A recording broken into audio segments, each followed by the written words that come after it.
How are you doing today? Now, you are watching this video because you come across me or another mortgage broker and you're interested in looking about commercial financing.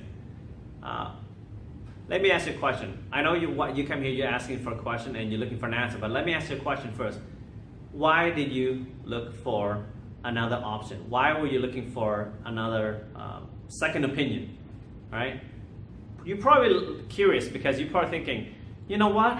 I have no idea how commercial financing works and my bank gave me one option and I'm not quite sure if this is a good thing for me or not, right? Fair enough? Okay. Now, let me ask you another question. How do you know you've got a great deal or not? If you don't have nothing to compare it to and there's nothing available on the internet that you can search, that you can Google to give you any confirmation, right? So there's always doubts in place. And let me put more doubt for you. Let me ask you who that advisor at the bank is working for and who's their best interest. Now, I can answer the question myself, but let yourself answer this, okay? I'll preface. I used to work for a major bank, okay?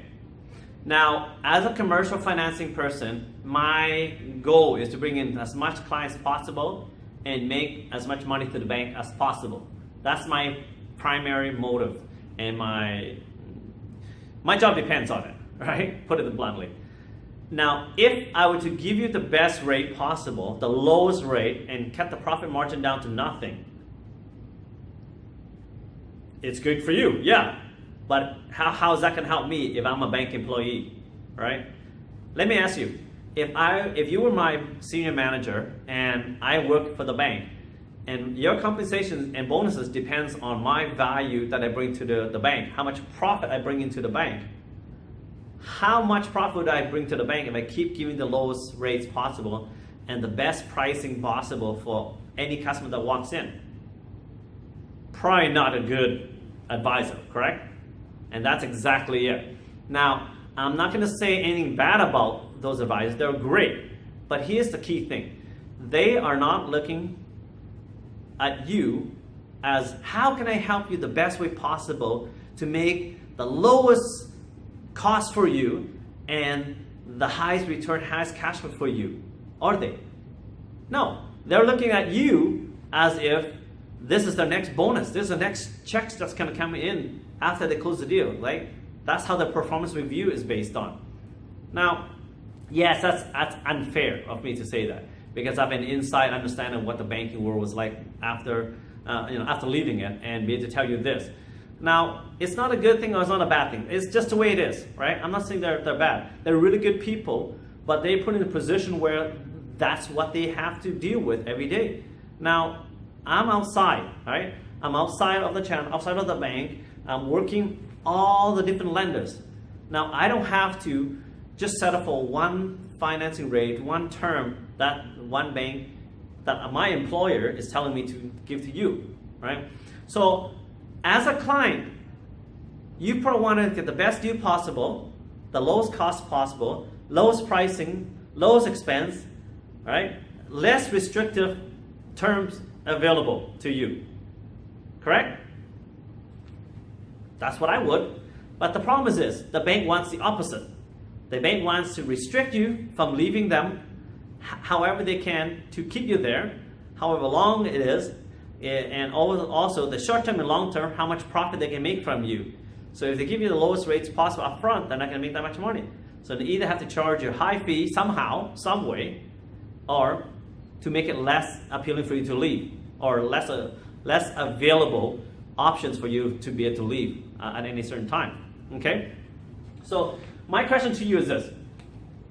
If you got such a great, sweet deal, have they told you about everything that's bad in this deal? I mean, think about this. It doesn't matter which vehicle you drive or which car you drive, correct? There's always something bad about this car, whether it's Lexus or Ford or BMW or Mercedes, right? Or Hyundai or Kia. It doesn't matter. There's a good side and a bad side to everything, but most of those people that sell you something, they will not tell you what the bad things are. I wouldn't if I were them, right? But as an independent, I'm okay with that because you are my client and my best interest is whatever your best interest is, right? So I will get to shop the competition for you to do the same thing that you want to do yourself, but you don't have the time or knowledge or expertise or the relationships, right? Leverage my relationship, my expertise, and my knowledge base, okay? I would understand what restrictions they have, because every product is restrictive in one way or another, and I will tell you what they are, right? Such as, is there a general security agreement required on this? What kind of charge is it? Is there a collateral charge? And if it is, what amount is it on the mortgage? Right? I will go into details if you want to meet with me and talk about this. And what else? Or whatever is there? Or what are costs involved? Right? Is there any annual renewal fee? Annual renewal fee. Right? What are they? What are the restrictive insurance costs? What are the insurance cost requirement? Because some of them are quite costly regarding to what they need. They either need either rental insurance coverage and rental loss income, operating loss income, key man insurance, which is also an extra cost if you were two people involved in this corporation, for example. I can go into much further detail for the insurance requirement if that's the scenario that you're facing.